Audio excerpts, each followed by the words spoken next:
And so please describe to me what the aesthetic look is exactly. More like this guy here. Yeah. So we'll go ahead and bring Oh wow, you really have to come in here? like this guy here. Is this No, is this really happening? You met the other guy behind you, bro. Like I don't know what you're talking about. I'm right into that bad boy. You can stay right there, behind the camera, behind the camera. No, see now you got me jealous now. That's okay. That's not no, fair. but you're more in the category like Luther Richter, Arnold, okay? My man. Yeah. Arnold Ferrigno. Huh? Okay. Aesthetic.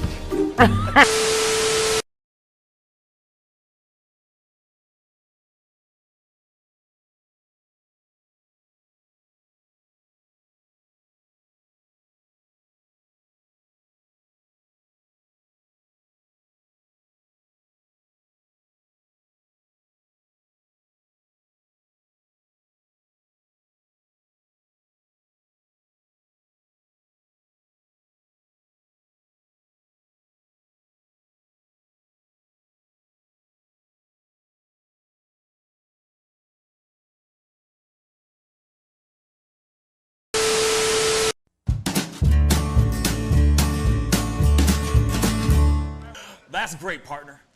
You two ever go out place everything in its proper place? That does not make sense, but we usually do go. We head to Kroger's and we work. Oh, yeah. I've got a lady waiting for me back home also. She has the most beautiful scrotum.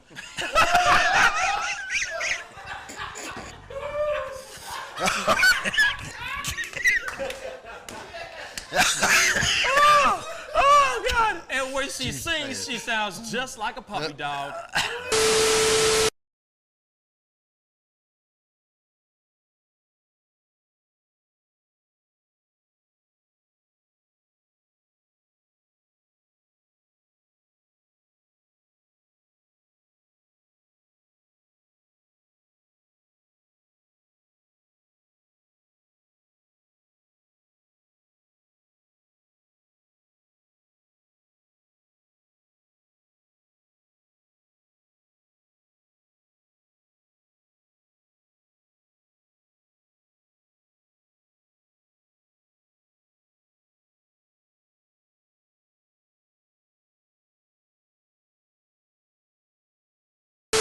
How do you nail a photo?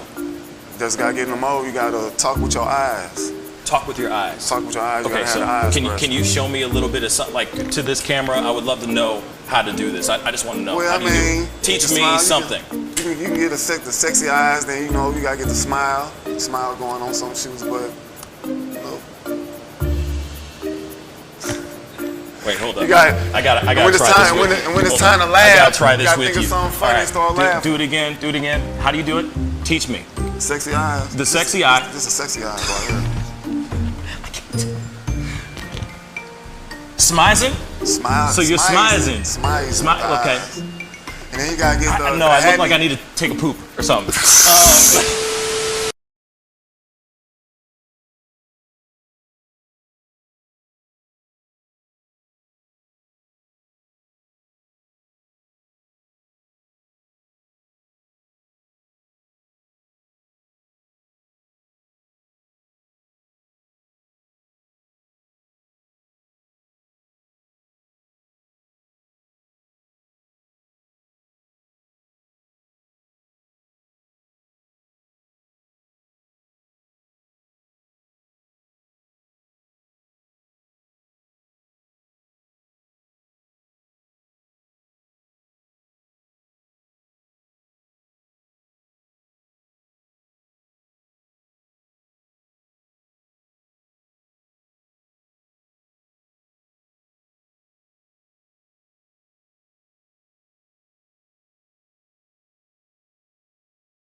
Wish words were like little toy guns. No sting, no hurt, no one, just a bang, bang. Right? Is that it? Yeah, it's something like that. Just a bang, Toy bang, guns. rolling off your tongue. Toy guns. It's no smoke, no Bang, bang. bullets. Water guns. All right.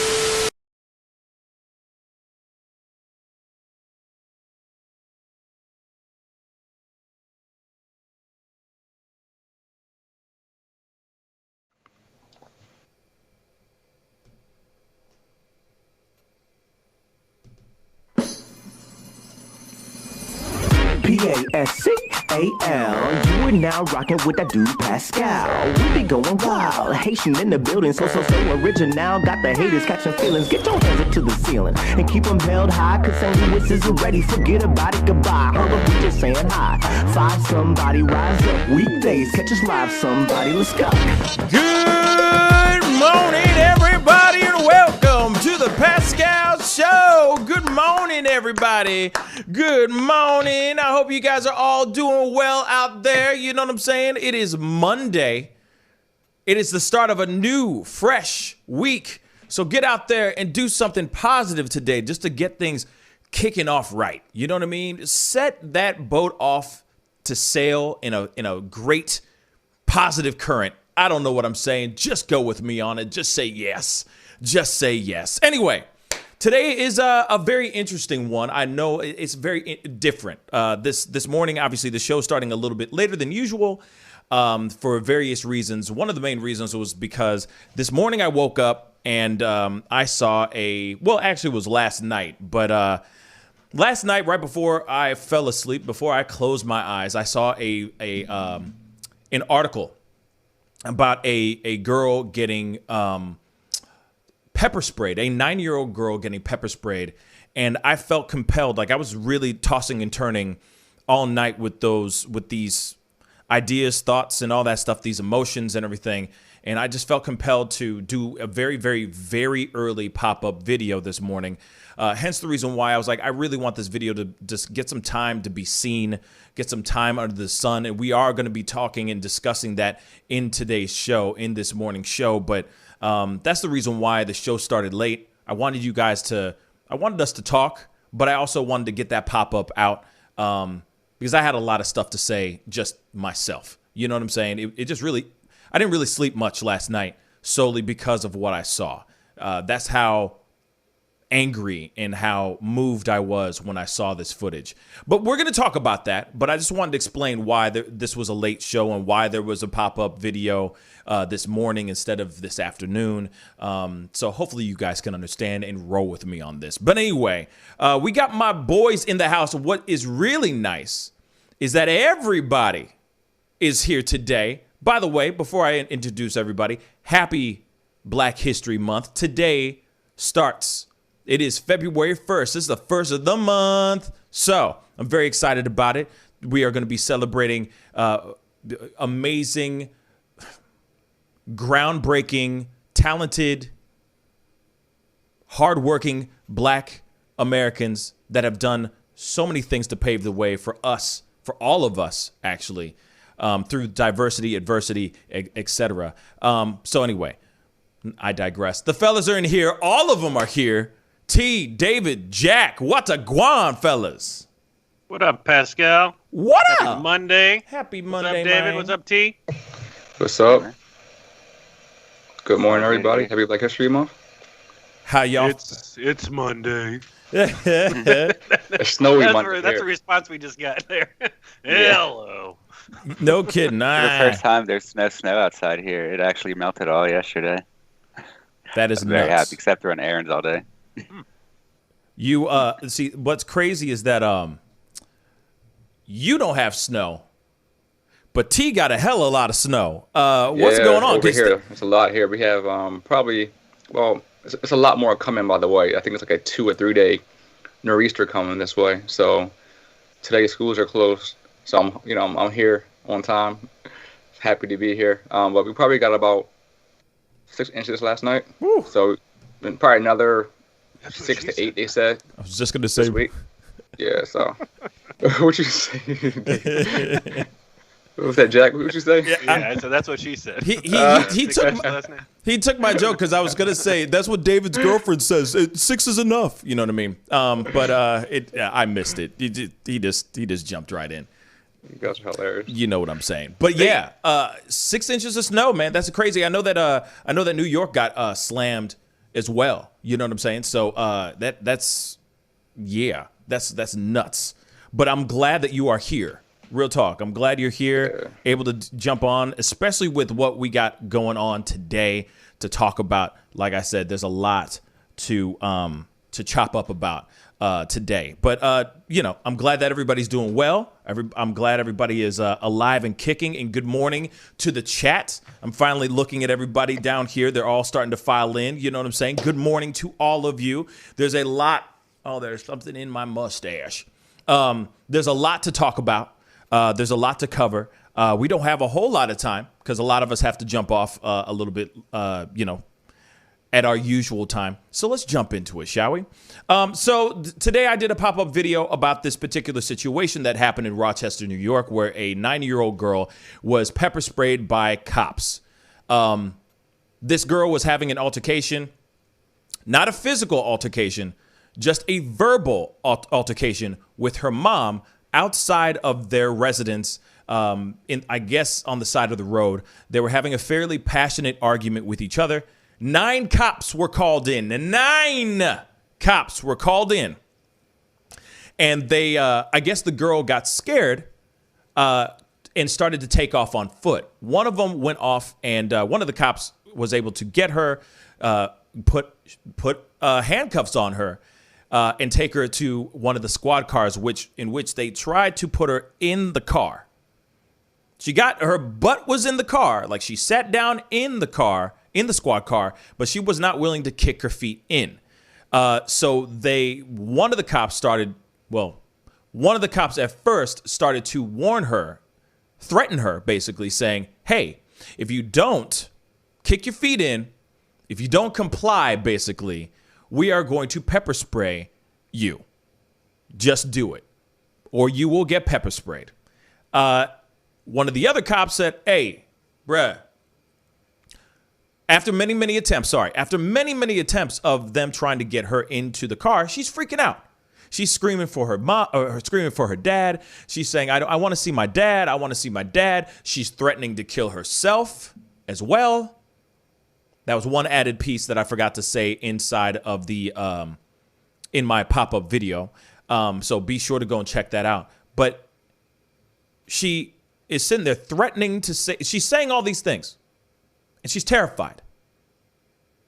One of the other cops that actually from the body cam footage, who's holding, or is in the point of view of this particular cop. He's like, oh, just pepper spray her already, right? So he takes out his pepper spray can. He starts to shake it up. And then next thing you know, the female cop pepper sprays her. Now, I know that there's another angle. Before I bring in the guys into this, just so you guys know, there is another angle, another body cam angle out there. I did not show it on here because of particular guidelines and rules that are because of YouTube. Violence against a minor, assault on a minor is prohibited on YouTube. So if I was to put this on the video, put that video up, that angle up, it would be immediately taken down. So that's the reason why I chose a different angle. You don't really see her getting pepper sprayed in the angle that you see in my pop-up video. And I did that for a very specific reason, because there's no reason we know that she gets pepper sprayed. That is not a fictional thing. It is a real thing. So what I would like to do is show you guys that footage one last time so that you guys can see it for yourselves. And because, yeah, it is not the greatest video in the world. And like I said, it's really disturbing. There's a much longer video out there, which I'll show it to you guys. I'll show you guys the longer version. We're just going to have to cut through some stuff. We'll probably jump cut a lot, but you can take a look at this with us, and then we're going to talk about it. We're going to discuss all this because it is absolute trash. Good morning to everybody who's coming in. Good morning, good morning. Be sure to get those likes up. Crush them likes. Get those likes up. We got a lot to talk about, and we're going to check this out. This is another angle, totally another angle of this whole event that happened with this 9-year-old child. So let's take a look, shall we? Call ended with a 9-year-old girl in the back of a police cruiser, handcuffed, then pepper sprayed. Here's dinner at this point. I got her. I got her. Whoops. This is the wrong one. This is like a news coverage. Hold up. Actually, let me just show you guys the one. Actually, let me take that back. I take that back. Hold up. Okay. All right. Here's one we could take a look at. Just a very big warning. Yeah, there will be some disturbing images here. So just letting you know. Here, just stop for a second. I want my dad! Control 47, I'm in there. I want my dad! No! Stop. Don't kick us, dear.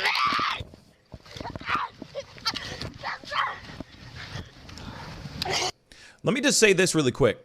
Can I just remind you guys that this little girl right here, this person right here that they're shoving her face into the snow like she's a criminal is 9 freaking years old, y'all.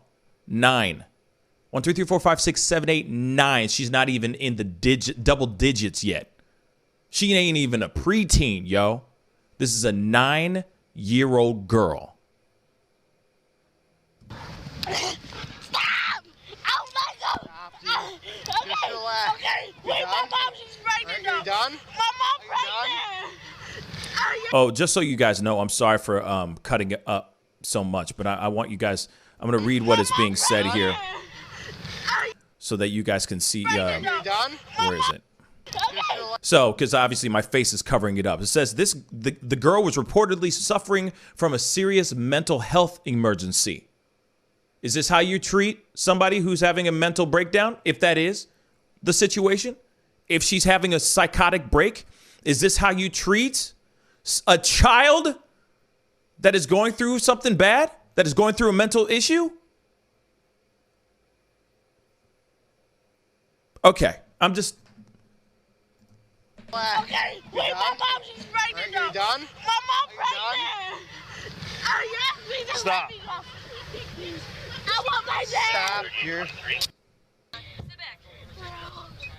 It says here the girl is then pepper sprayed by Rochester police officers. Wait, just stop for a second and take a deep breath. Hey, just stop. I will get your dad. No, you said that you were going to pepper spray me. No, please, no, stop. Sit back. Oh, I got a bad Just spray her. Just spray her at this point. The sprayer at this point. Now this girl's screaming, saying, "Hey, I have a bad arm. I got a bad arm." It's a 9-year-old kid. Man, you know what I mean? Like, this stuff, like, brings tears to my eyes, okay? I'm trying to contain myself as much as I can because I'm so angry. This really makes me very, very angry. It makes my blood boil.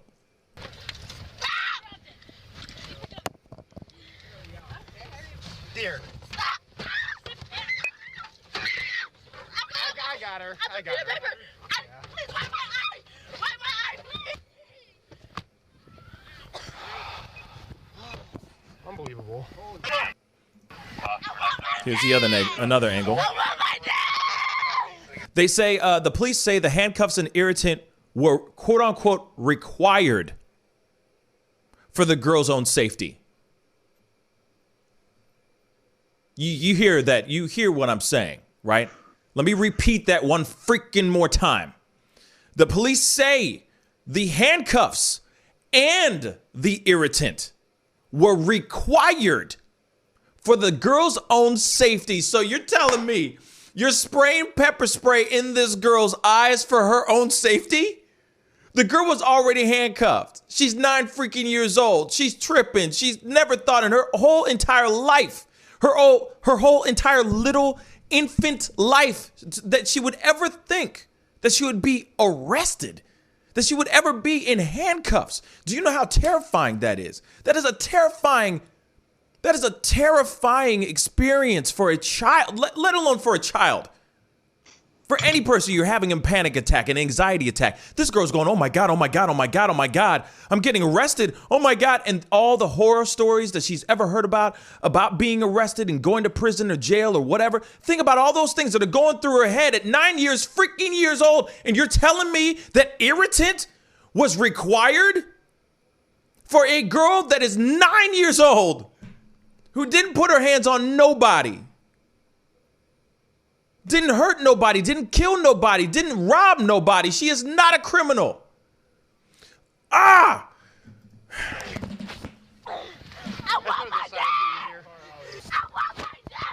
Says Mayor Lovely Warren was condemned, has condemned their use of force against the child. Duh. Stop or you're going to get yourself hurt. He's hurting me. I want to. And is pledging an internal review of the city's law enforcement practices. Then get in the car. Son of a... I'm sorry. This stuff makes me like... Woo! It makes me so angry I want to cry. Oh my God. This stuff... it's so frustrating because I instantly think, like, I don't have a child. I don't have any kids or anything of that sort. But I automatically think about my niece, my nephews, shoot, any child. Like, I just keep thinking, like, this is not how it's supposed to be. It's a 9-year-old child. 9. And these cops, these Rochester, New York cops feel like they had the right to, 1, handcuff her, and 2, use, as they say, irritant, aka pepper spray, on a 9-year-old child. They believe it was required to do so.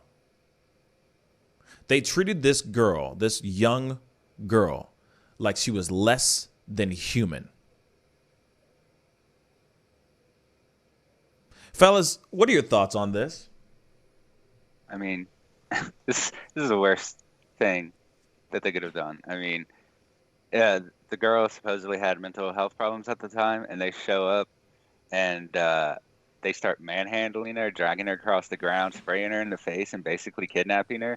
I mean, it's only going to make her problems worse. I mean, from her own perspective, the people that are supposed to protect her just assaulted her and tried to basically kidnap her from her 9-year-old perspective.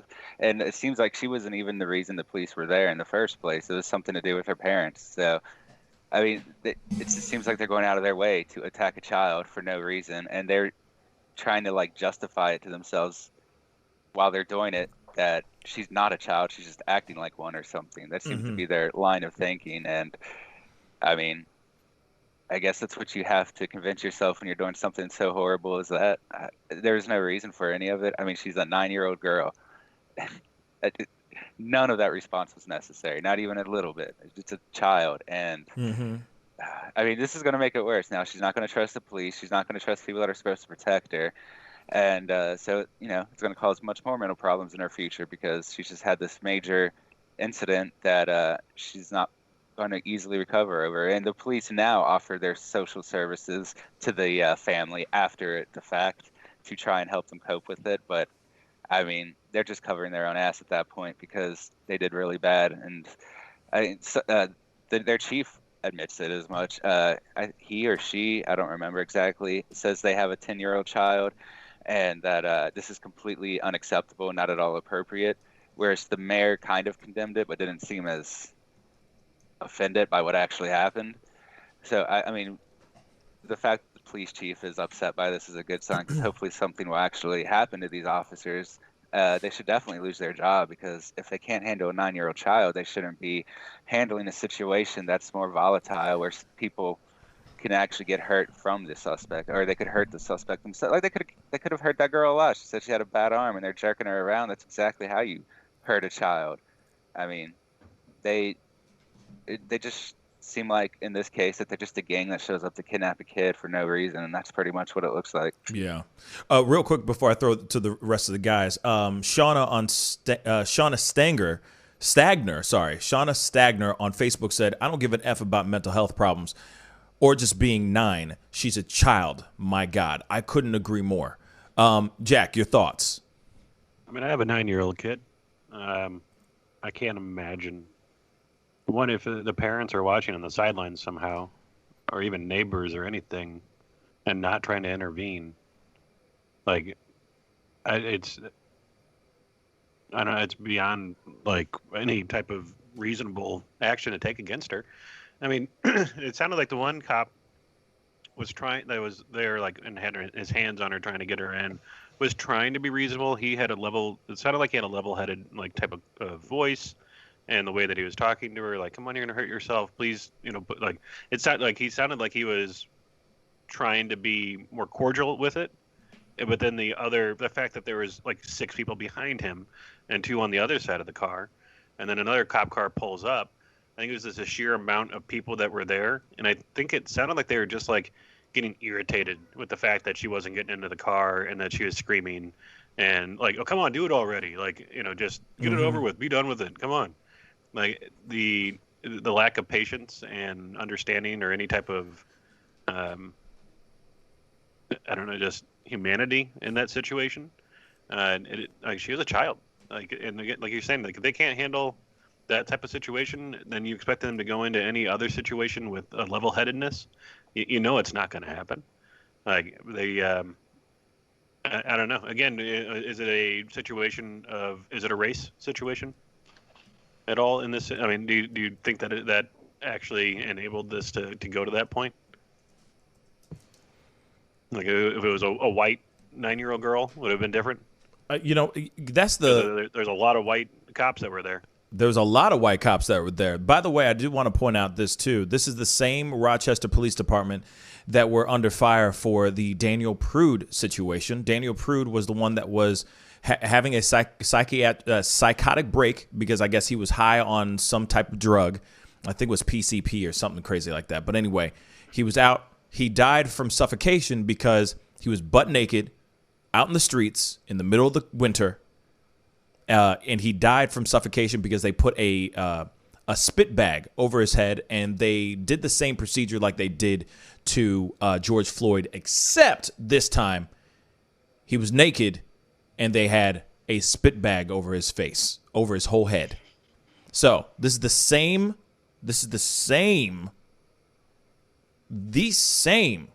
police department that dealt with that. And you don't think that they could have done something a little different? Yes. If this was a white child, I feel like it would be a completely different story. Sorry to say that, but I'm going to say it. If that was a white child, without a shadow of a doubt. Yeah. Situation is like, oh, yeah. Valid question. Yeah. No. I mean, that's a valid question. I'm sorry. I'm not attacking you, Jack. But I do feel that, yes, if it was a white child, I think it would be a completely different scenario. And I think also if it was, or I do think this too, if it was a white child and that this happened to a white child, I do also feel like it would be up there, like out for the world to see. You know what I'm saying? Mm-hmm. It would be so quick, and the world would be like, I'm sorry to say this, but the world would come together, make a song about give peace a chance. Like they would do something, like, oh, stop the brutality and all this stuff. I'm sorry. That's just what it is. You know what I'm saying? Yeah, I mean, obviously there needs to be better handling of mental health like calls, and the fact that they hadn't learned already from their previous interactions and news and everything else, and the coverage that the department's gotten, and they haven't changed at all. I mean, how do you change a department like that besides getting rid of them all? Well, you know what? I mean, that's it's a culture. Real quick though.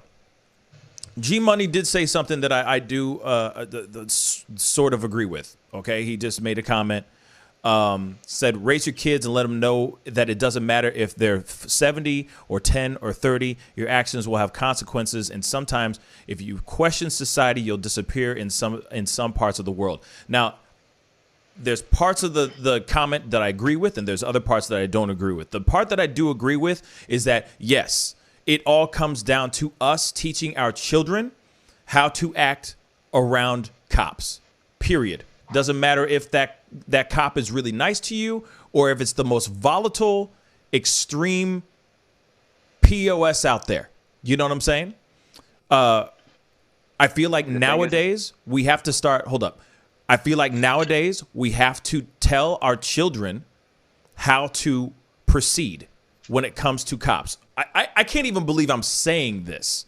You know what I'm saying? But it is real talk. We're still hearing more and more stories all day long about kids and police brutality and all that stuff. But there is something that, especially, like, here it is. Let me just say this.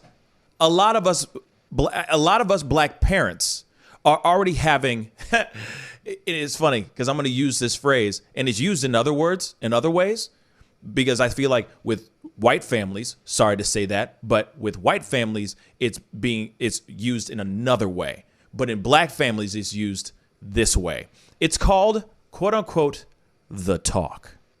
The talk with white families is the birds and the bees and wearing protection and and saving yourself and all that stuff.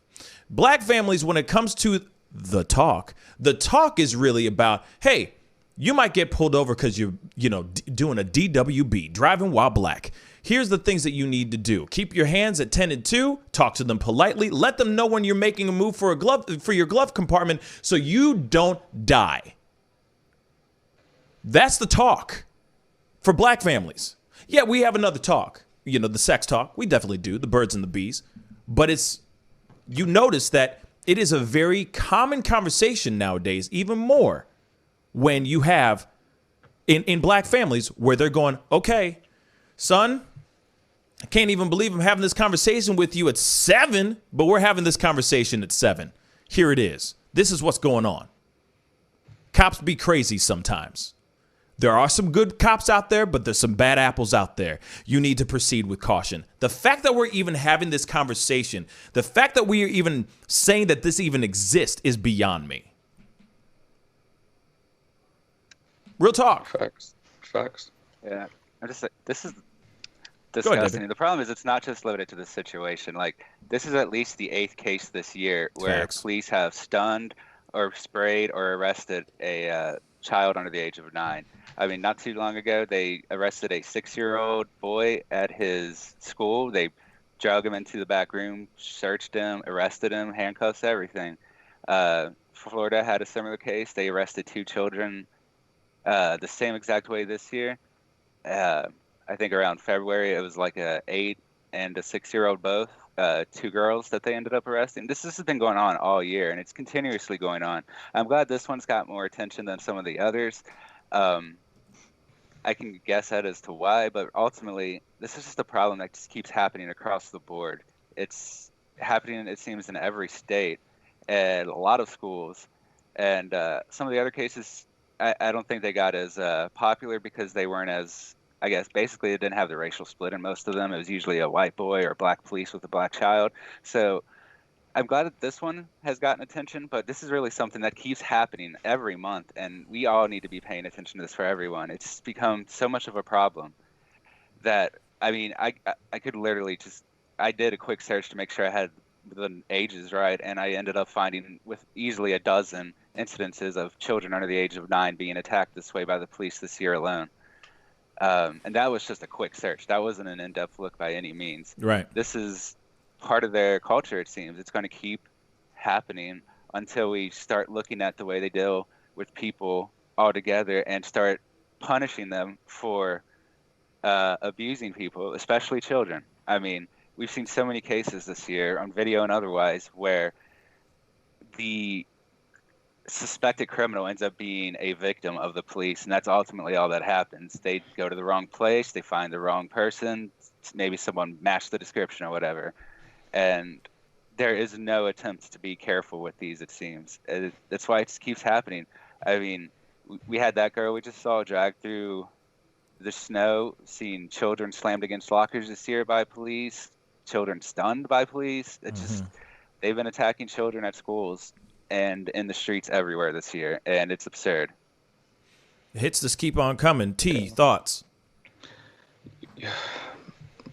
It seems that you know, the more we see these images on body camera, the more it becomes a norm. There hasn't been much change that we've seen. We always hear about police reform and you know, civil suits, and you know, but the cops usually get other jobs in other places, you know, in America. They're not done in that police force forever. So that culture of over policing, the culture of cops just putting our hands on people way too quickly. You know, like, we all have the right to self-preservation, but the cops have this, and I know it's some part of their policy, but they have too much power to be able to just grab somebody and start roughing them up. We've seen that with Elijah McClain when he was killed. You know, this young girl was 9 years old. They put their hands on her immediately. I mean, there has to be some lines drawn here. If someone has a weapon, I understand that. But someone's unarmed and they don't want to be touched. They don't want to be touched. So let's have a conversation with people. But honestly, it's not going to happen because there's so much divide and so much mistrust and so many years of police using brutality and police overstepping their boundaries, police pretty much playing evidence on people. The regular citizens don't trust the police force. They don't. And, you know, I remember the great comedian George Carlin, he mentioned that, you know, the police F everybody up, but, you know, blacks get it the worst. You know what I'm saying? And you know, and it's such a hypocritical, you know, a time in our country because we hear back the blue when it's convenient for certain groups to use that as their motto. But those same groups don't back the blue when they feel like their rights are being treaded upon. This young girl is 9 years old, and I'm an educator, so we can't touch kids at school. So, and we have so many guidelines and policies and trainings for that. The cops need these same trainings. You shouldn't be touching kids. This could have been resolved much easier. This young girl was in crisis situation, and you see that her mother was not so you know, of a safe mother. I would say she was a very toxic and belligerent herself. She was cursing at the young girl. She was threatening the young girl.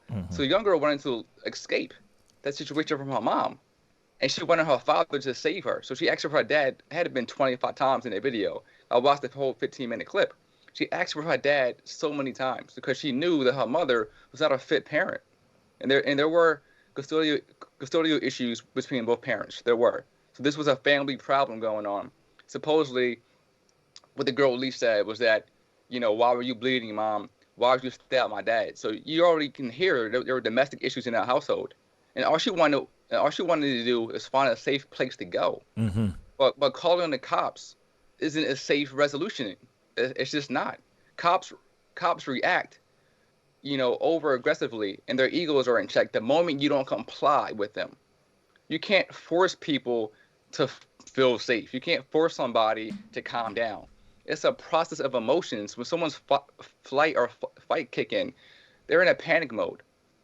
And that being a young child, where's the empathy? Yeah. All you could have did was say, hey, let's go walk and talk together. Let me call a female cop, which they did later on, to walk with you. Here's a teddy bear. Here's a blanket under your coat. Let's get to the root of the issue. But here's the thing, though, and I love what you just said, T. I mean, everybody's been saying all these great things. I'm not trying to, like, you know, single out T. Like, great job, T. You're so amazing. No, forget you, T. But what I'm saying is, I love you too, man. But here's the thing. The only thing, and that's true. I agree with what you're saying here. All right, T. But the only thing I say is, why does it have to be a female cop to come in with the teddy bear and the blanket and to, you know, just, you know, calm them down? It should be all cops being able to do such thing. They should be a teddy bear when they need to be a teddy bear, and they got to be. You see what I'm saying? It shouldn't only be like, hey, bring the woman over here, bring the female cop. Where's the female? I smell some pheromones in here. Where are they at? Come here. You know what I'm saying? But what are you gonna say, Jack? What did he say? We need some empathy over here. We need some empathy. Who's the one with the vagina? Yeah, you. Come here. We need you to come here and be motherly for a second. Okay, yeah. And then after you're done, sprinkle some crack on her. We'll be fine. You know what I'm saying? It's just like, but at the same time, it's like, that's why there needs to be some sort of reforming going on in the police departments so that when they deal with a child that is literally freaking the F out, straight up, yeah, but that they know how to do so. Go ahead. This department has a crisis intervention team that was not called in. Yeah. They sent them after the fact. But they were able to deploy 9 cops. Yeah, it was like 9 cops. 9. But they didn't have any time to bring in like anybody else. They didn't sit there and go, wait a second. Okay, honey, that's fine. You can stay right here in the car. We got this other team coming in. They're gonna take care of you. Just sit right here. Still, there's no reason to put put her in shackles or anything. But at the same time, worst case scenario, they put her in handcuffs. They sit her in the car, let her feet dangle out the side of the car, and say, "Hey, sweetie, stay here. It's okay. You don't have to get inside the squad car. We got the other team. You know, the distress call's been called out. We got another squad coming over here to talk to you. Okay? It's all good, sweetie. It's okay. Calm down. It's okay. Whatever it might be." You see what I'm saying? But they didn't do that. They were so overzealous with what they were doing. They were so like, ooh, I really want to use this pepper spray. I just got this new can. Like, what the hell? What the hell? and that is the problem. A huge problem. Huge. And the fact that we even have, like what David said earlier, the fact that we even have more stories. You just Google it really quick and there are other people, there are other children that have been face to face, that have been on the receiving end of extreme excessive force by the po-po. Just because a misunderstanding, they're having a temper tantrum, etc., etc. That's the same thing with all the stories that we've seen of people with autism, Down syndrome, etc., that have either died or have been brutally beaten by police because those police officers didn't know how to treat them like a human being. Like that doesn't make any sense. You see what I'm saying? You see viral videos all the time of cops like tackling a dude, that has a gun in his hand, or taking somebody down with a knife, all that stuff. You know what I mean? And all those times you want to step back and go, that's how it's supposed to be done. That's how you police. That's when copping is being a copping thing. Thank you for being a cop.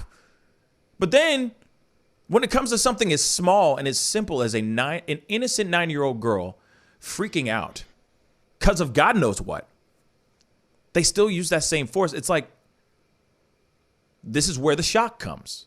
This is when the shock value comes. And this is when you step back and go, well, he did tackle that other guy who had the knife in his hand and was amazing. Like, I want to dap him up and give him a slap on the back. But then now this, he used the same force on that guy who was murderous and wanted to bring harm to people.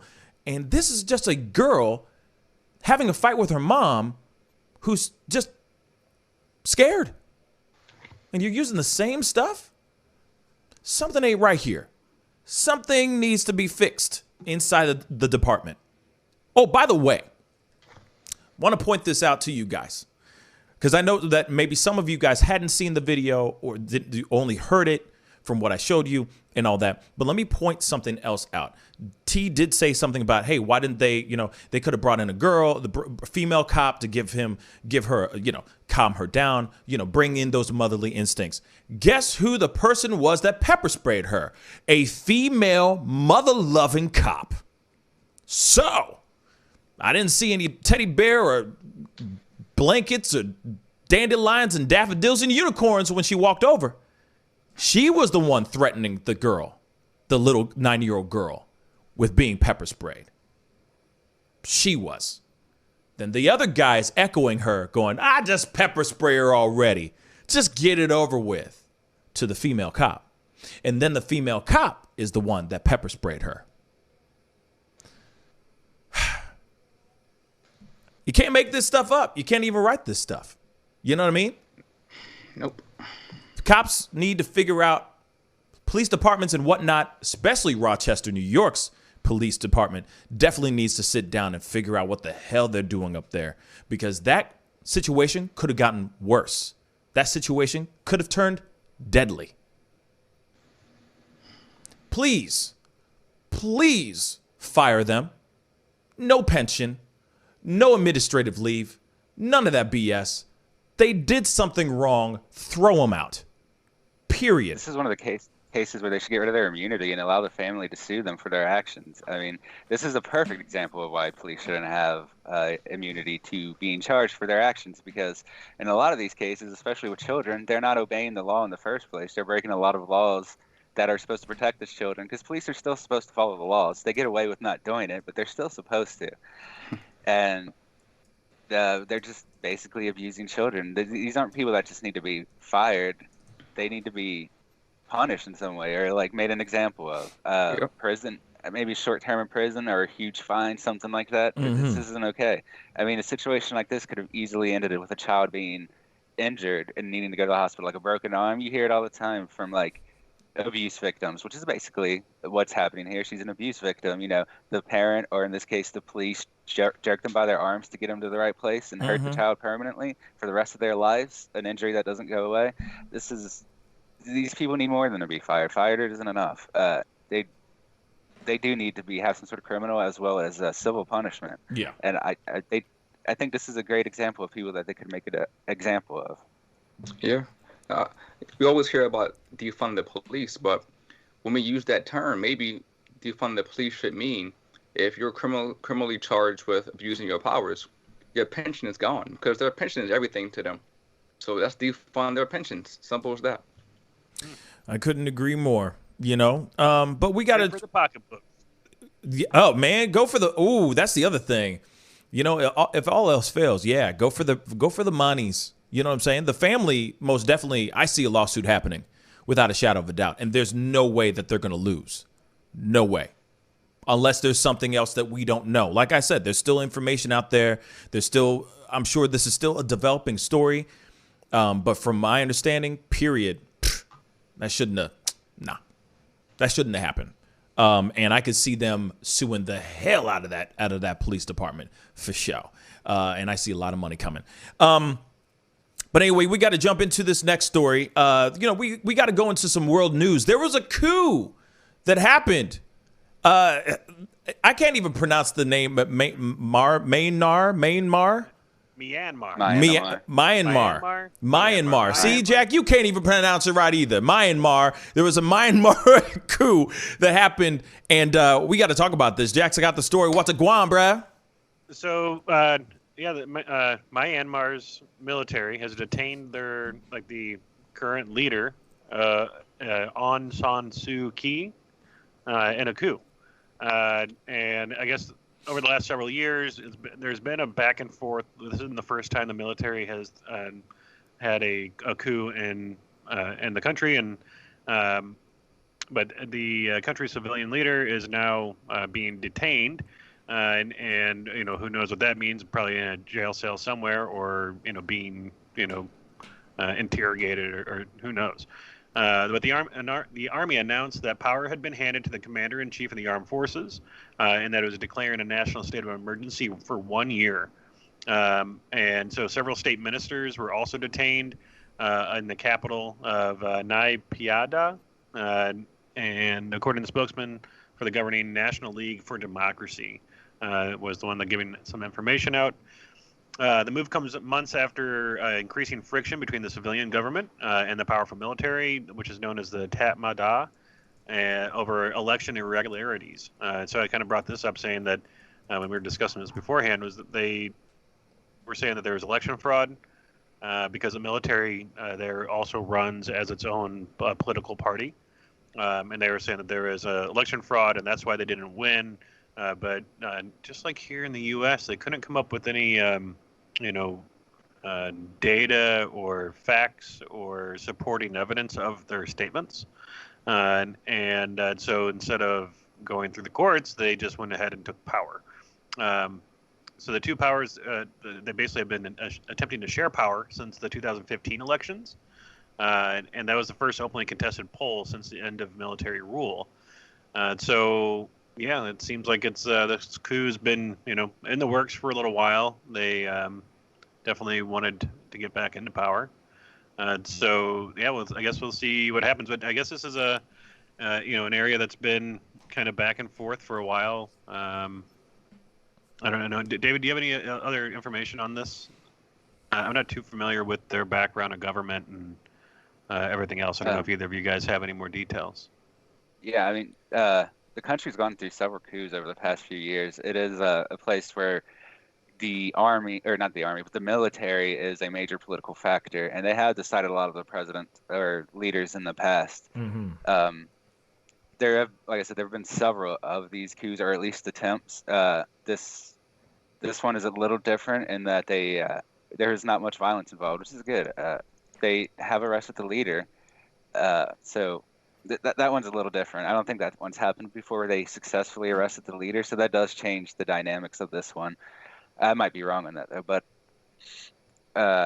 it's a nation that, if you may remember earlier, in I don't know, maybe 3 or 4 years ago, there were even groups of Buddhists in protest. Some of them fighting in the area, which is considered, that's basically against the very tenets of Buddhism, and they even recognize that as they go out to do it. It was a form of minor radicalism you started to see develop there. Like, I forget the group's names, but there were a few groups in the area related to different political ideologies, and I think Tamil. No. I forget the name of the group, but anyway.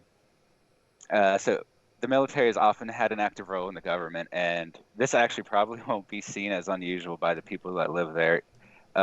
Obviously, it's not desired, but it keeps happening. The population is mostly Buddhist, around 88% or so, or 90%, and it has had religious strife problems in the past. It has driven division. That's why you did see a lot of Buddhists in some of the previous attempts at revolution, because they felt that they were being partially targeted by the official government.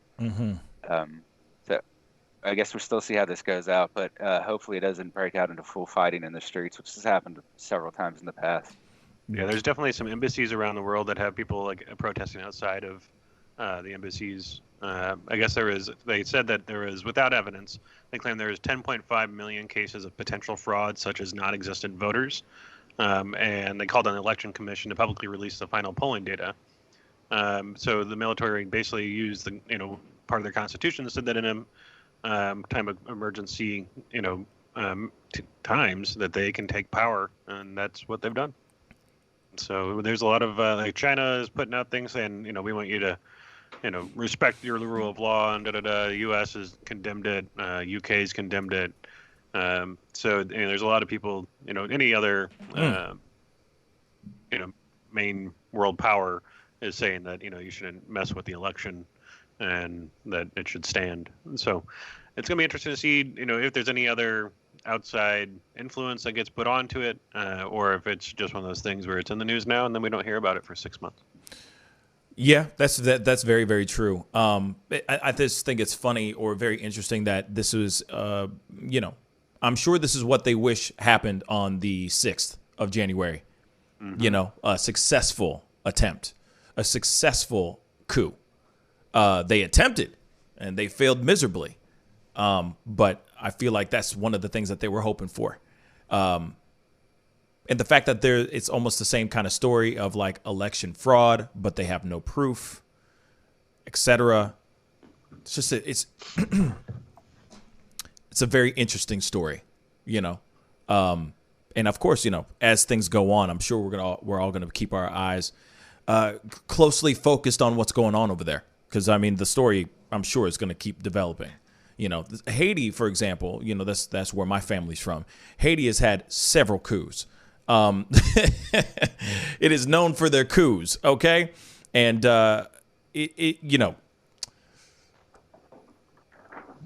yes, it's a good thing in a way when you have actual proof, of a corrupt leader. Haiti has had a slew of corrupt leaders. I don't know about that particular country. You know what I'm saying? But the fact that that is going on, it would be very interesting to see what happens when as time goes. You know what I'm saying? Because like I said, this is all. I only heard about this news. I mean, I've been hearing about some turmoil because, you know, David's been keeping his finger on that pulse like crazy when it comes to world news. But now that this has come to this point, this coup, a successful coup, is very, very interesting. You know what I'm saying? So I'm sure we're going to be keeping an eye on it and see how things progress and what happens in the near future. You know what I'm saying? That's crazy. Crazy. And yes, Panda, we are Haiti is the first and only successful slave revolt in the Western Hemisphere. Hence the reason why January 1st, we celebrate our Independence Day, right? So just so you know, and that's a complete side note, but hey, happy Black History. Happy Black History Month. But we got to move on to the next story. Actually, we're going to go into a very, very, very, very quick commercial break. But when we come back, we have got to talk. It's going to be very short, y'all. About 2 minutes long. Just a heads up, because we gotta keep the lights on, right? But when we come back, we have got to talk about Marilyn Manson and these sexual assault allegations that are starting to sprout out. This is breaking. This broke overnight. So we will be talking about it very, very shortly. Stick around. We'll be right back. This is the Pascal Show. Bye. Love, peace, and wellness for the holidays. Don't cancel them. Prepare, STL. Decorate. Make it as normal as you can, but slow the spread of COVID. Wear a mask. Wash your hands. Watch your distance. Prepare, STL, helping St. Louisans of color prepare and prevail. But you see how he makes these S's in his body right here? That's where he's hanging on, and then he's moving forward with the locomotion of his ribs. That is classic Missouri rat snake right there. So I'm gonna go ahead and grab him before he gets into a hole. Now, these snakes are not biters. They won't bite as long as you don't squeeze them.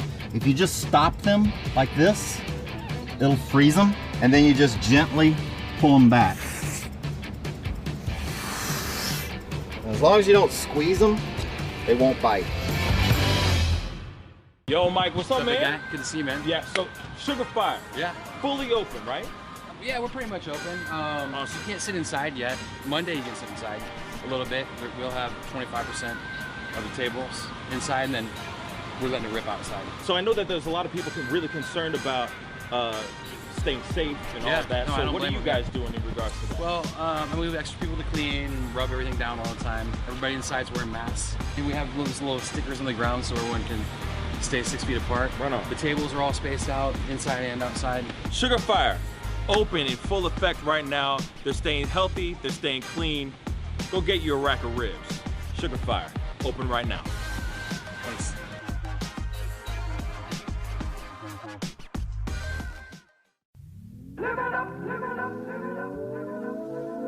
The Fur and Leather Center, providing the highest of fur and leather goods.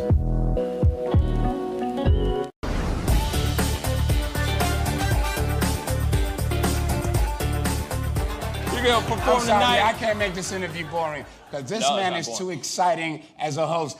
And I'm truly saying this, and if y'all can't do this, me and this man here is gonna leave and go somewhere else where we can get some love. I want everyone in the building to say, I love Pascal on the count of 3. 1, 2, 3. Wow.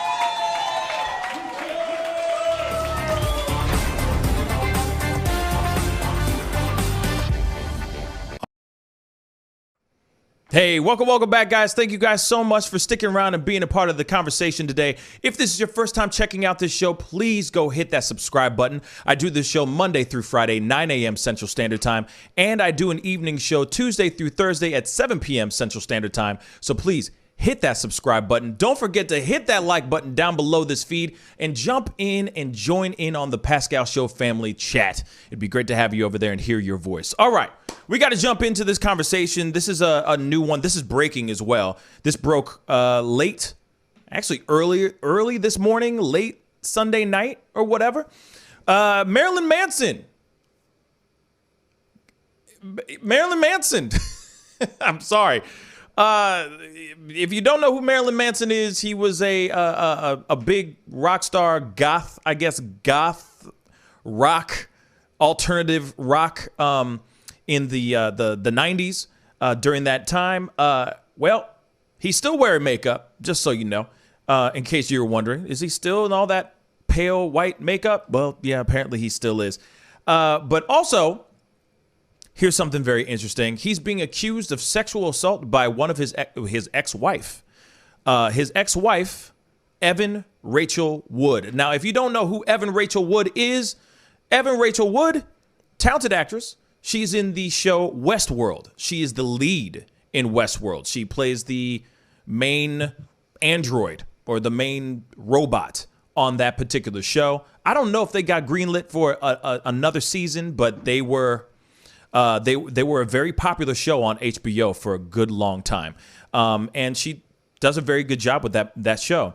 Well, just the other night, or this morning, early this morning, or you could say Sunday late at night, she made a post on Instagram. So, in the past, actor and activist Evan Rachel Wood has spoken about the alleged abuse she was subjected to by an unnamed ex. I'm sorry. So she's already talked about this in the past. She has, but she's never put a name to the actual allegation, right? So in an Instagram post early on Monday morning, she put a name to those allegations.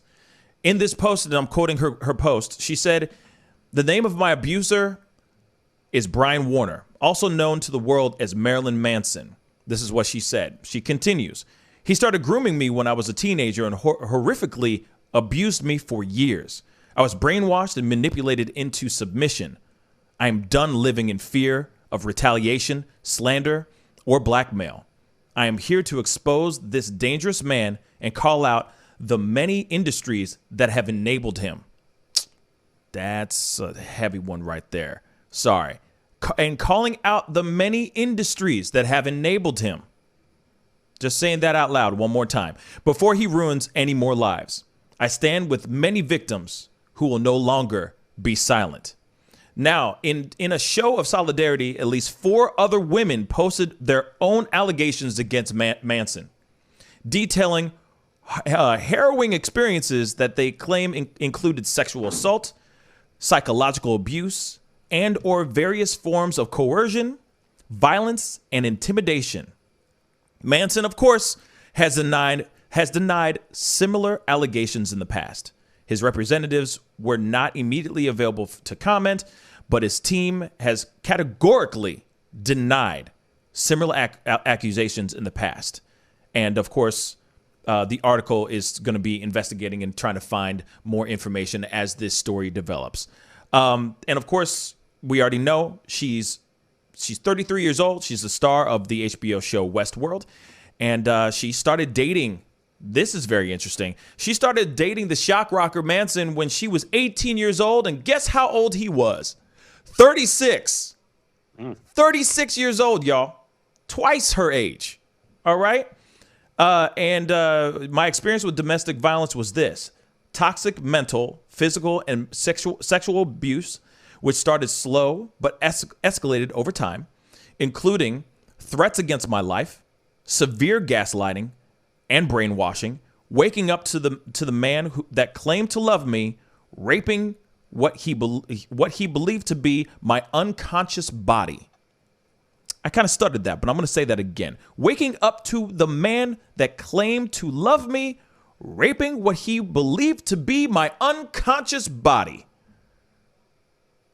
Woo, boy, oh boy. But during that time when she said this, she did not name who the perpetrator was. Now we're putting a name to the face. So, there's the story, y'all, in all of its glory. Marilyn Manson is being accused of sexual assault, or many things, not only by actress and ex-wife Evan Rachel Wood, but by 4 other women. 4 other women have stepped out to say what they need to say in regards to this. Their names are Ashley Walters, Sarah McNeely, Ashley Lindsay Morgan, and Gabriella. 4 other women have stepped up and said something. So the question I like to pose, okay, first off, this is terrible. All right. Marilyn Manson obviously is a huge name, a huge rock star. He's done a lot of big numbers. People buy and consume his music even still to this day. You know what I'm saying? But this is kind of the situation when you live in this, when you have this particular persona that is dark and sinister and all that, right? And you have somebody come out and say, hey, this is what this person did. I am so prone to instantly think that they did that because of just the persona that they present themselves as. Like, I assume, like, if you are, bringing out, like, the dark arts, let's just say, I'm not surprised if some girl, some woman like Evan Rachel Wood would come out and say, he did this to me. These are the things that he did to me. I'm not surprised. Fellas, what are your thoughts on this whole situation? Let me add a little more like context and stuff to it. Sure, please. Here. So, like in 2009, in an article in Spin, Manson was quoted as saying of Wood, because he was asked about her, and he said, I have fantasies every day about smashing her skull in with a sledgehammer. Holy cow. Last year, when the comment was brought up by a music journalist, a representative for Manson noted, the comment was obviously a theatrical rock star interview promoting a new record and not a factual account. And then they were engaged in 2010 before breaking up. I guess during the Me Too stuff, she went around and did interviews in different courts about different stuff. And then, let's see, the allegations made to the police were and are categorically denied by Mr. Warner and are either completely delusional or part of a calculated attempt to generate publicity. Any claim of sexual impropriety or imprisonment at that or any other time is false. And here's the other excerpts from the 4 other people that had named him. Ashley Walters says, I continue to suffer from PTSD and struggle with depression. I stayed in touch with quite a few people who went through their own traumas under his control. And as we all struggled, as survivors do, to get on with our lives, I keep hearing stories disturbingly similar to our own experiences. It became clear the abuse he caused, he continues to inflict on so many, and I cannot stand by and let this happen to others. Brian Warner needs to be held accountable. Mm-hmm. Sarah McNeely, I have been afraid to bring any spotlight upon myself as to avoid winding up in his crosshairs again.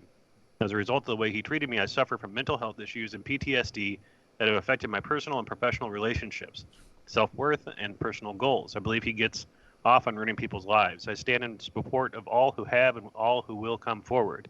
I want to see Brian held accountable for his evil. And basically, it's the same thing, that they all have PTSD, blocked all the memories, and feeling remain and manifest in various ways. I mean, it's a, I've watched interviews with him, and he comes off as a very smart person, because his persona as an individual versus what he does on the stage, and he was one of the first real people that went up and put on this full makeup and everything else that, I remember growing up and everyone was like, oh my gosh, you see this guy, it's so insane. He's got, different colored eyes and all this makeup and the leather outfits and everything else. He was very theatrical is the word for it. I mean, he was going to and putting on a show.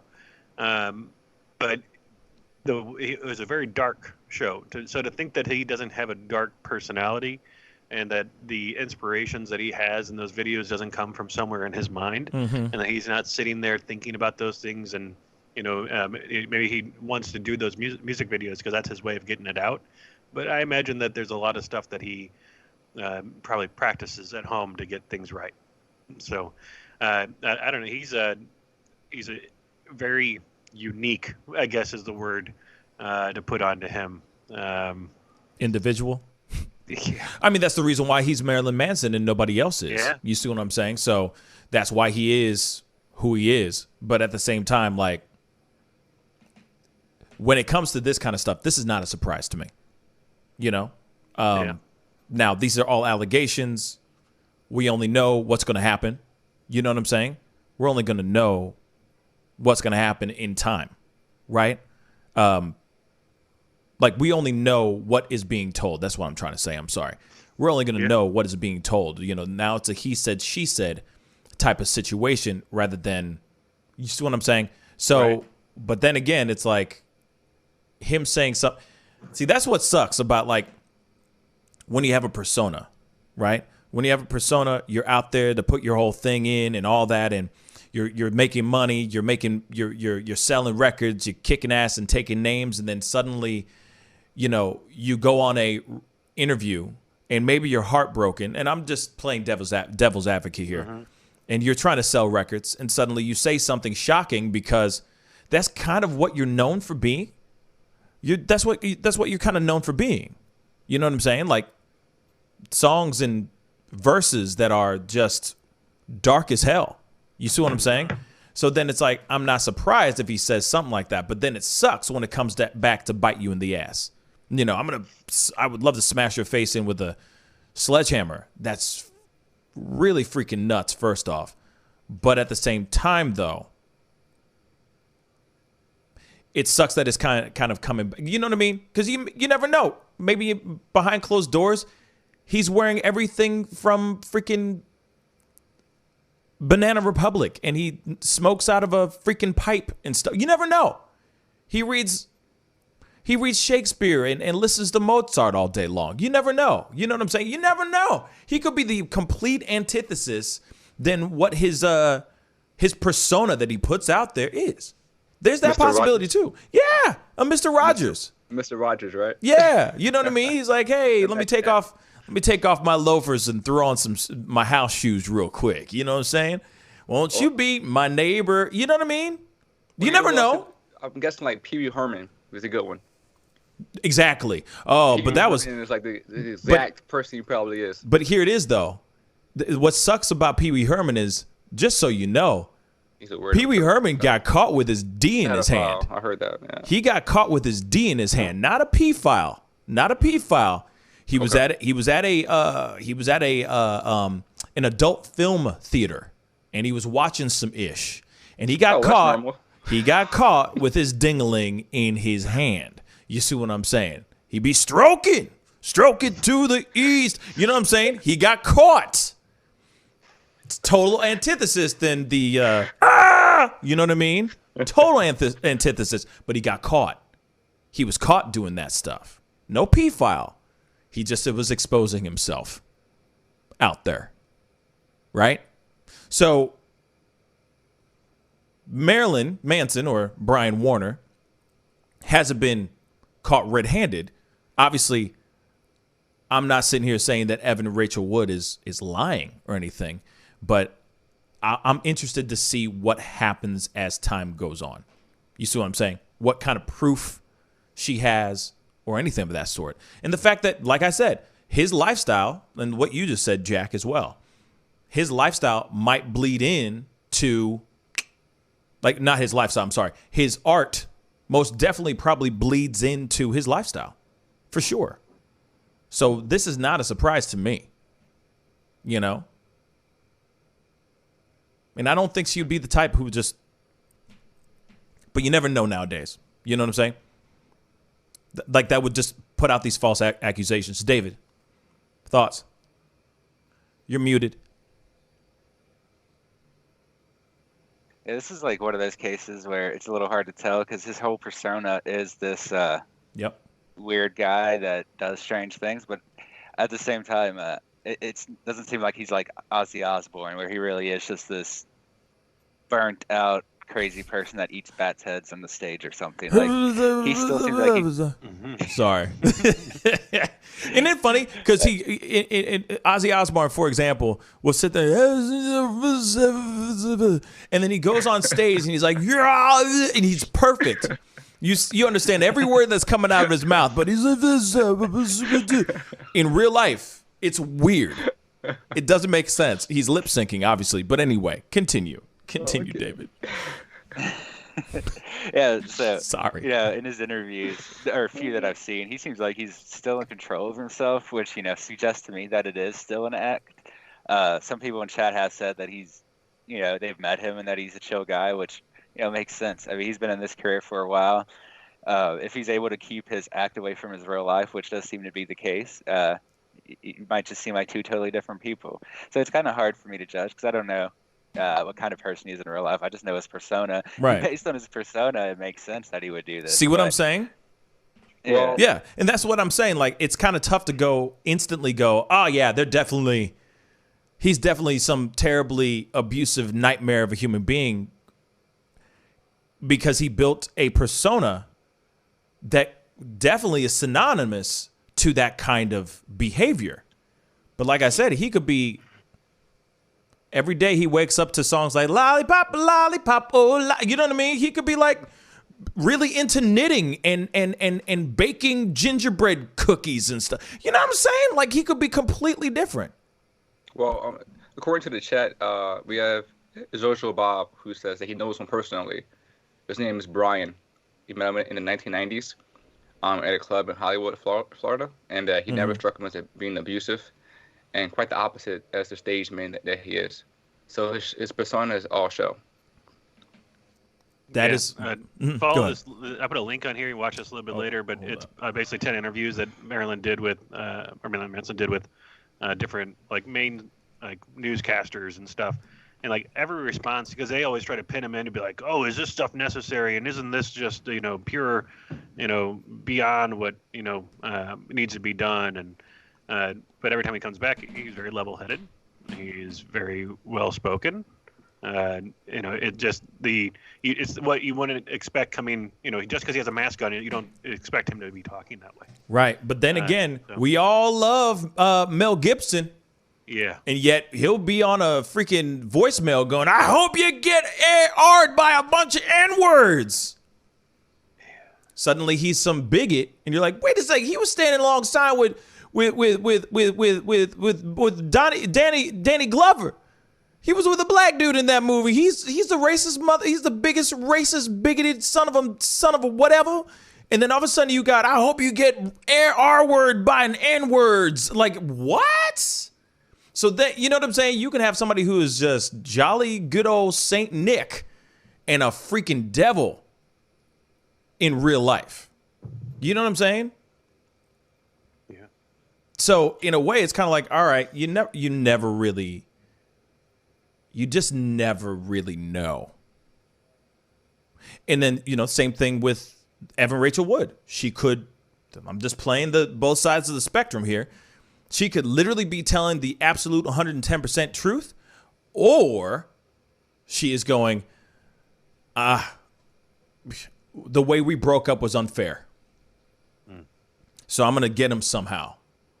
But then it's like, I feel bad for what I did. Right. Now, he did these things to me, and that could be a possibility too, but I don't know. You know what I mean?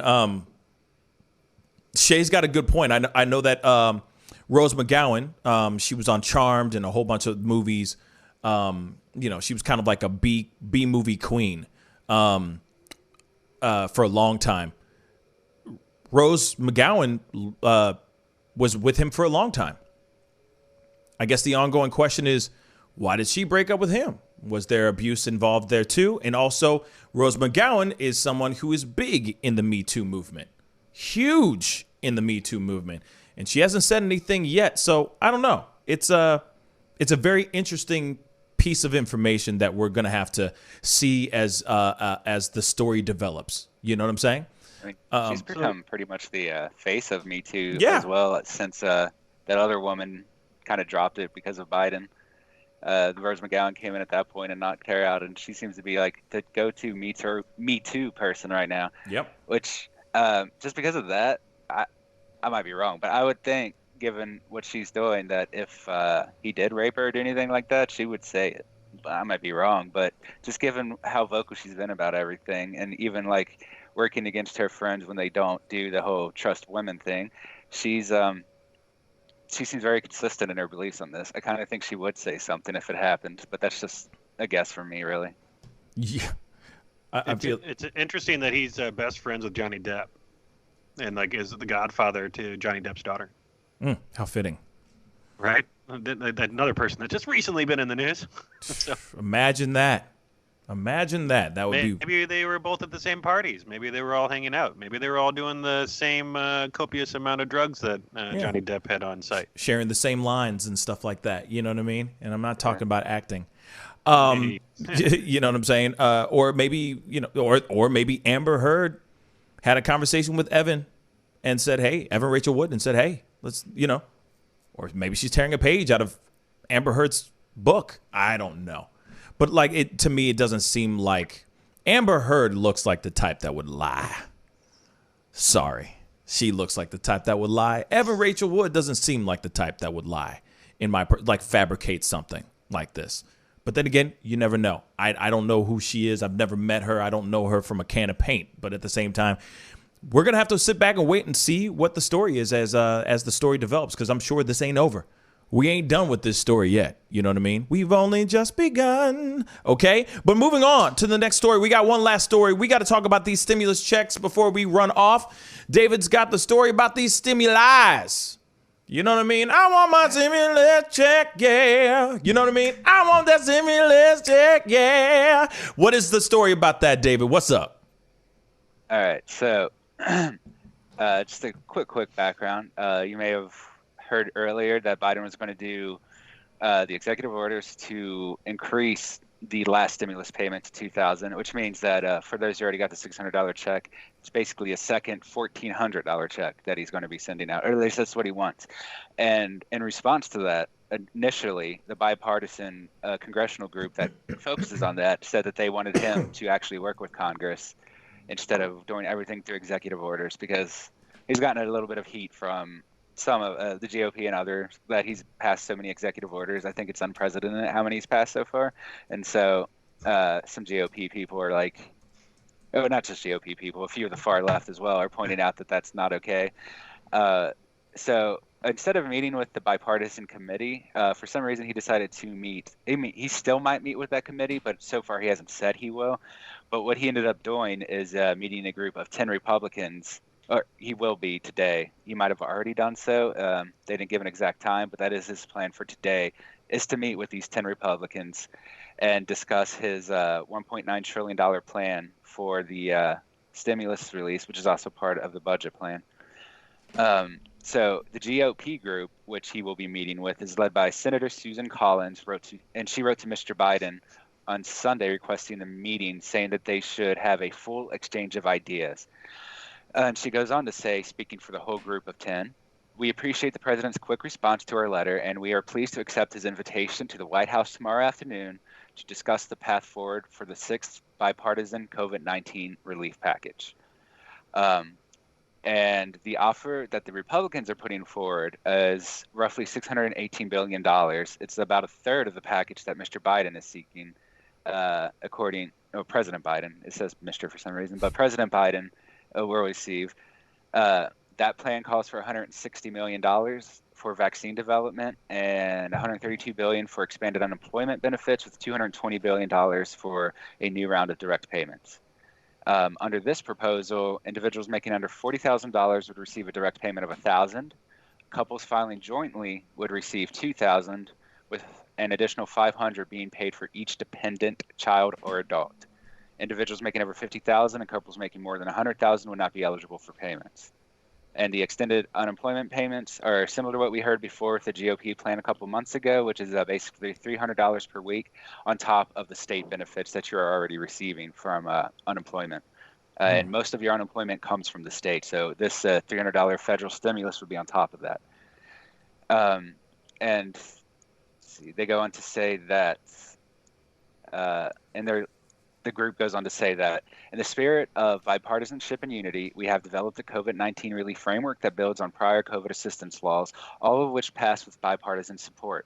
Our proposal reflects many of your stated priorities, and this is addressed to Biden, so it's Biden's priorities they're referring to. But our proposal reflects many of your stated priorities, and with your support, we believe that this plan could be approved quickly by Congress with bipartisan support. We request the opportunity to meet with you to discuss our proposal in greater detail. And so, he agreed. So instead of meeting the bipartisan committee, he seems to be bringing forth the Democratic plan put forward by Nancy Pelosi, as well as his own executive plan. So basically, Biden's taking over the entire Democratic side of it. It doesn't seem that the Democratic congressional leaders will be present at this. I'm guessing simply because they feel the need to not be there.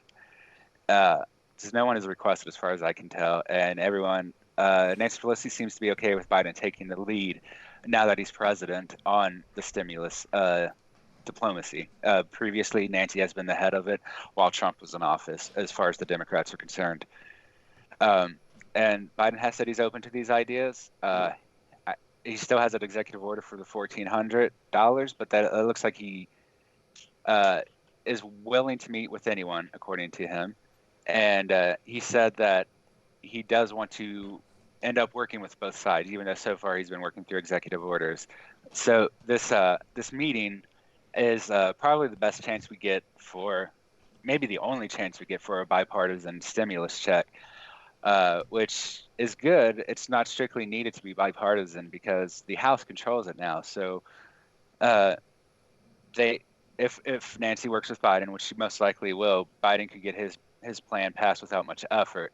But this is a good sign because he has said that he wants to work with both sides, and he's been getting a lot of criticism, specifically from the GOP, that he's been doing everything through executive orders instead of meetings with congressional leaders or through the committees that are designated for those jobs. So this is kind of a conciliatory meeting. It's starting to bring in GOP senators and starting to actually work on that kind of bipartisan message of unity that Biden is talking about, because he's been criticized for that. And this is, at least as far as the GOP is concerned, is a great first step in that bipartisan meeting, especially on something this important. I think the stimulus checks is one thing that's important to a lot of people. And Hell yeah. We have seen through last year Congress kind of throwing it back at each other to try and place blame on who's holding it up. It's no longer have an election on the way, so I think we might actually see some resolution to this now. So the main thing I saw from the stimulus numbers, right, is that the way that Biden was originally trying to do it is going to be for $2,000, but actually less than $600 that we got in December that was sent out to people. So it'd be $1,400. Now the way, and that's per person in the household.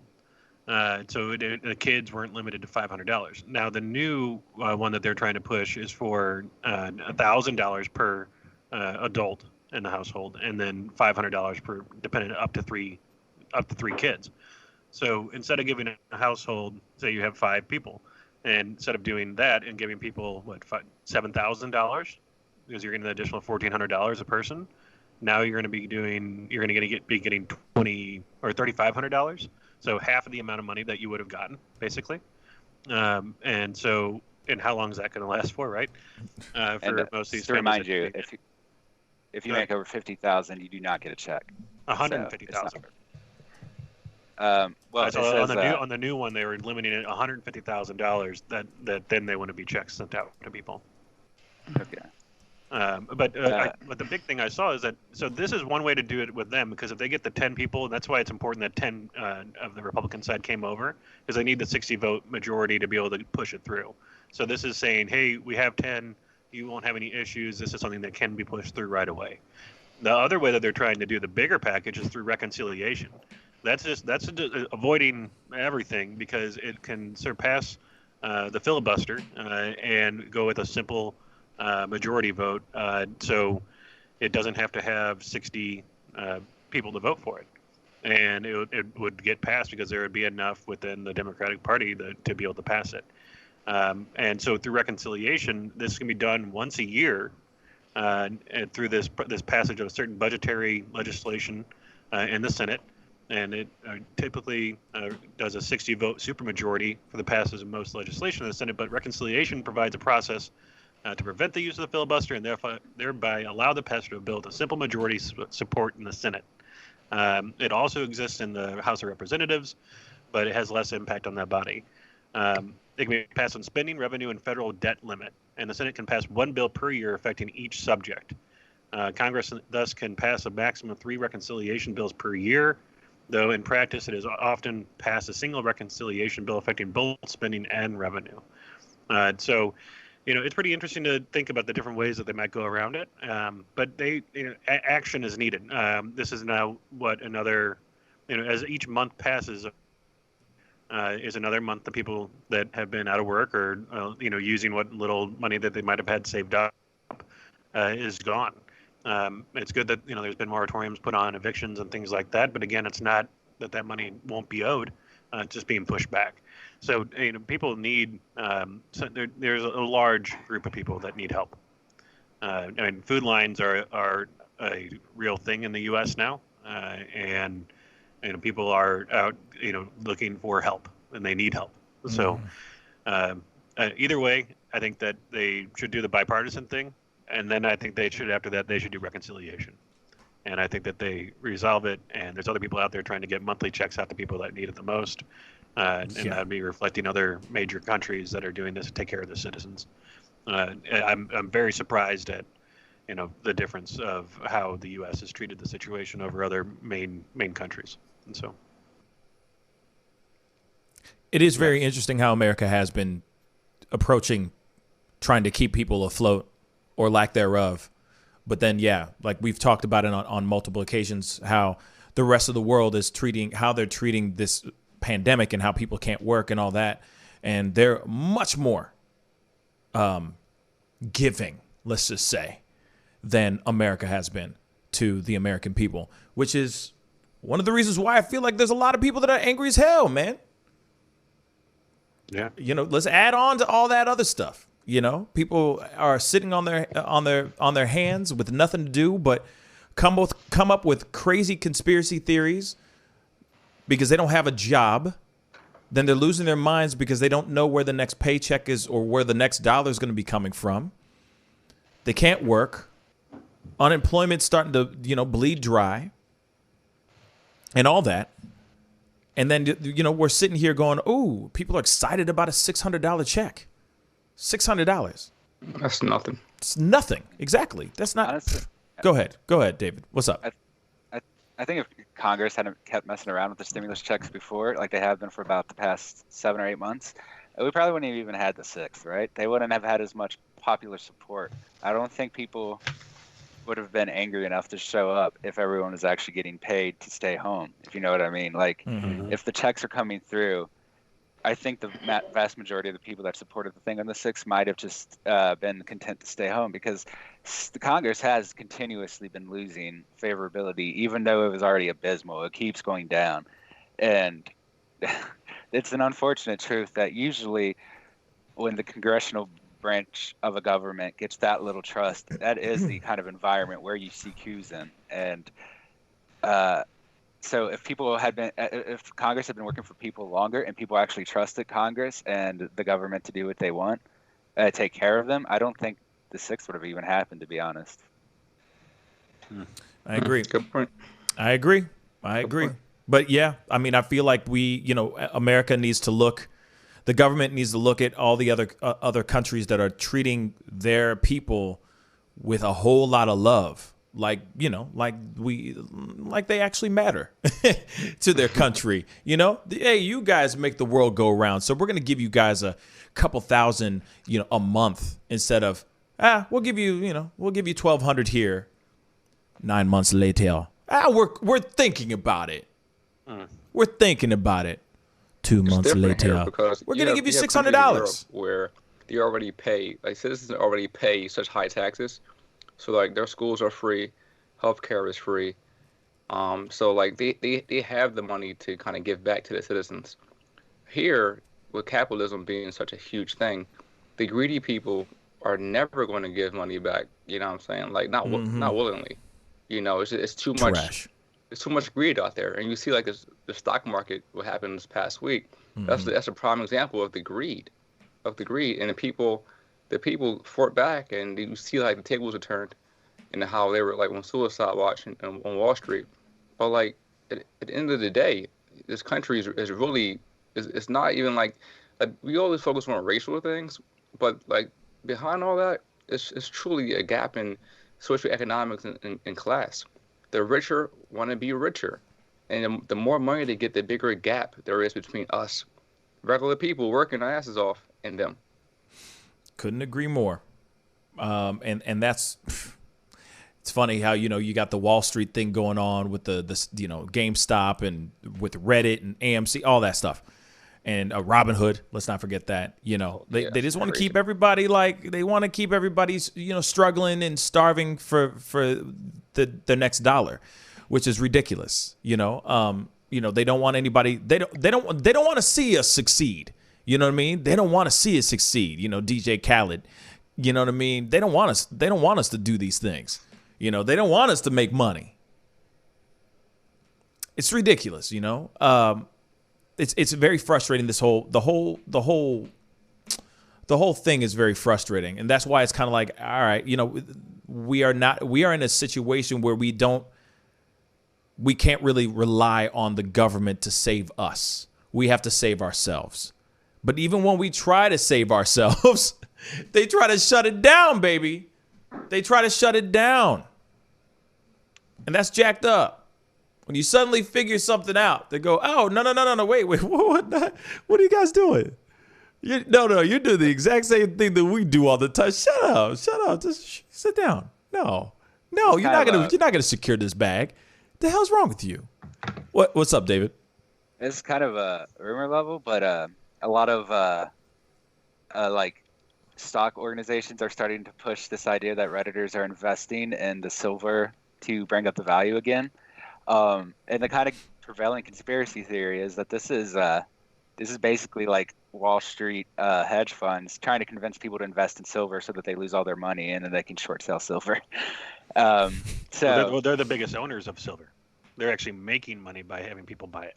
They're not shorting it. There's other hedge funds that are shorting it, but Citadel, which is the big one, is actually one of the main owners of silver. So they're actually making money on this, and then the GameStop goes down, they make money on that. Yeah, it's all screwed up. One of the things I wanted to bring up about unemployment with the payments and stuff to people, I just was reading a thing. It said, so if you get the stimulus check, right, it won't affect your IRS payments or anything like that. It's not going to be taxed at the end of the year. Yeah. You increase unemployment. The unemployment amount that people get are still going to have to pay taxes on their unemployment income.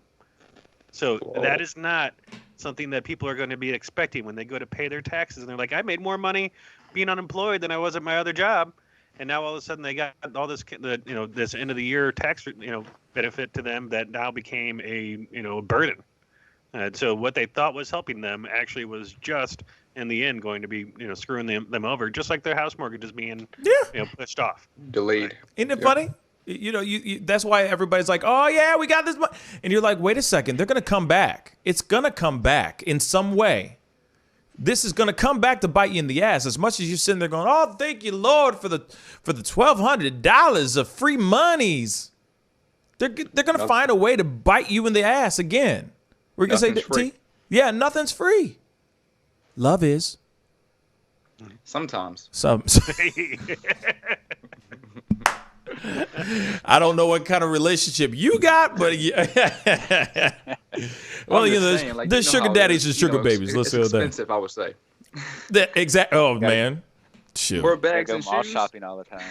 Yeah, exactly. More bags and shoes. Facts. Let's just walk through the mall and look at a few things. Yeah. You just want more money.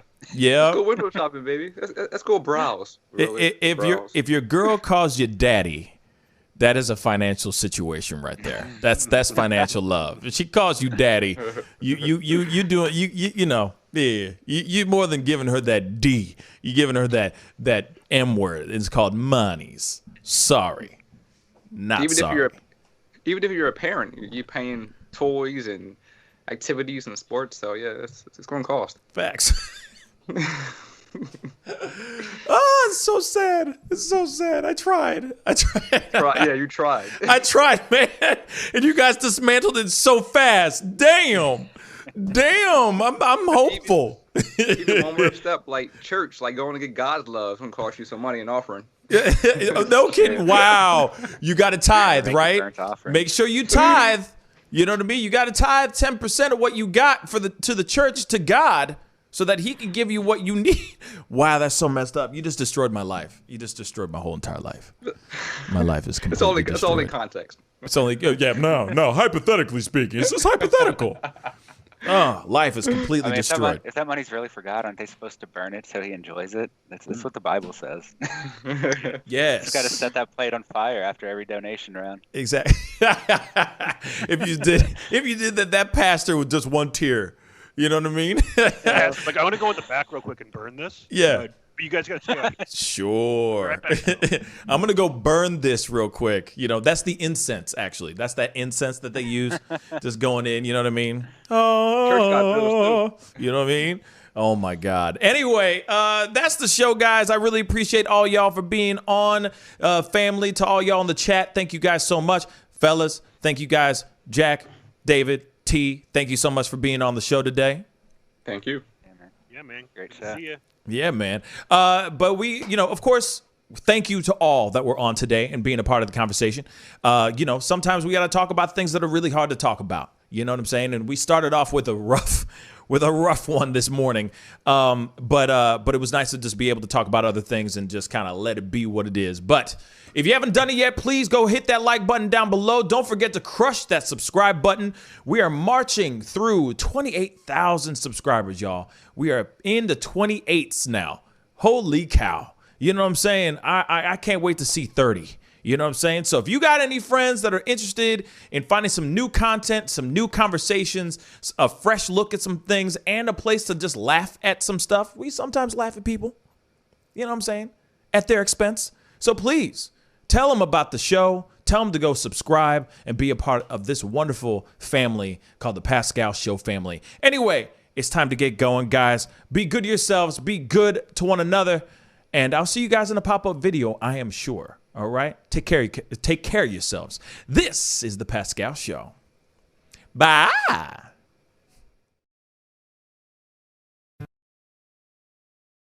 Wishing you love, peace, and wellness for the holidays. Don't cancel them. Prepare, STL. Decorate. Make it as normal as you can, but slow the spread of COVID. Wear a mask. Wash your hands. Watch your distance.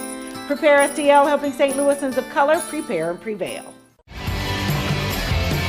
But you see how he makes these S's in his body right here? That's where he's hanging on, and then he's moving forward with the locomotion of his ribs. That is classic Missouri rat snake right there.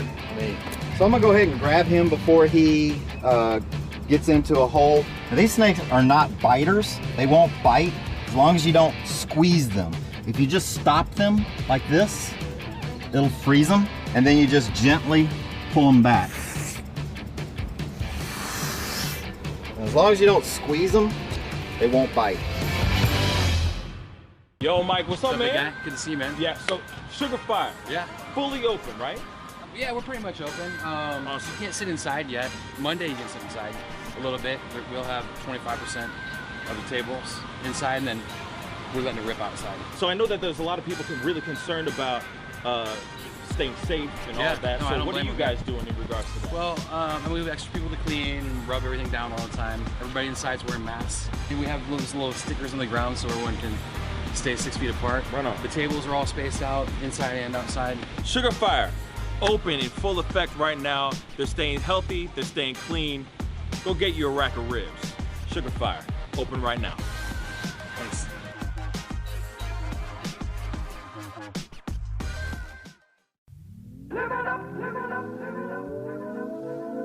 The Fur and Leather Center, providing the highest of fur and leather goods.